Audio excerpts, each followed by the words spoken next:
17 वर्षाच्या प्रतीक्षेनंतर अखेर मालेगाव बॉम्बस्फोट खटल्याचा निकाल जाहीर होणार। 2008 साली मशिदीबाहेर झालेल्या स्फोटात 6 जणांचा झाला होता मृत्यू। ठाण्यात ठाकरेंची शिवसेना आणि शिंदेंच्या शिवसेनेमध्ये राडा, बॅनरबाजीवरून दोनही शिवसेना आमने-सामने। उपमुख्यमंत्री एकनाथ शिंदे दिल्लीच्या दौऱ्यावर, शिवसेना पक्ष आणि चिन्हाच्या सुप्रीम कोर्टातील सुनावणीआधी वकिलांशी करणार चर्चा। दिल्लीमध्ये शिंदेंच्या शिवसेनेच्या खासदारांची बैठक। ज्ञानेश्वरी मुंडे आज मुख्यमंत्री फडणवीस यांची भेट घेणार। महादेव मुंडे हत्या प्रकरणातील आरोपींवर कारवाई करण्याची करणार मागणी।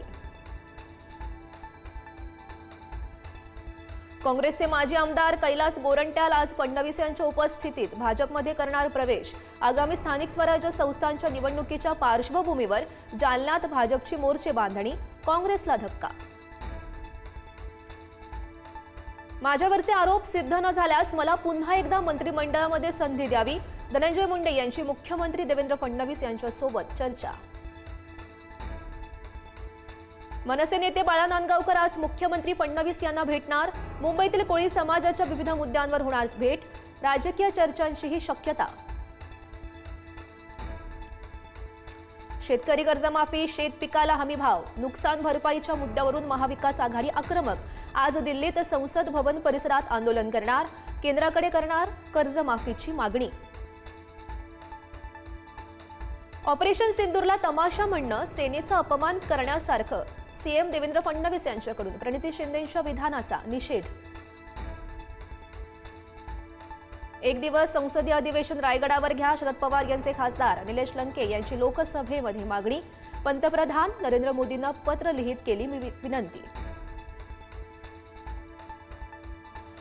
ड्रग्ज पार्टी प्रकरणी खडसेंचे जावई डॉक्टर प्रांजल खेवलकरांसह 4 आरोपींची पोलीस कोठडी आज संपणार, न्यायालयामध्ये करणार हजर।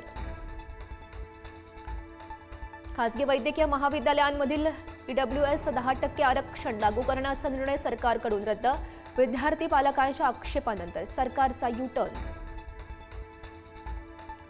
मॅगीच्या पॅकेटमध्ये आढळली मिलीलिपाल, अहिल्यानगरमधील किळसवाणा प्रकार, अन्न औषध प्रशासन विभागाकडे तक्रार दाखल। भंडारा जिल्ह्यात एटीएम मशीनमध्ये विषारी साप, कर्मचाऱ्यांची तारांबळ, अखेर सर्पमित्रांनी हा साप पकडला।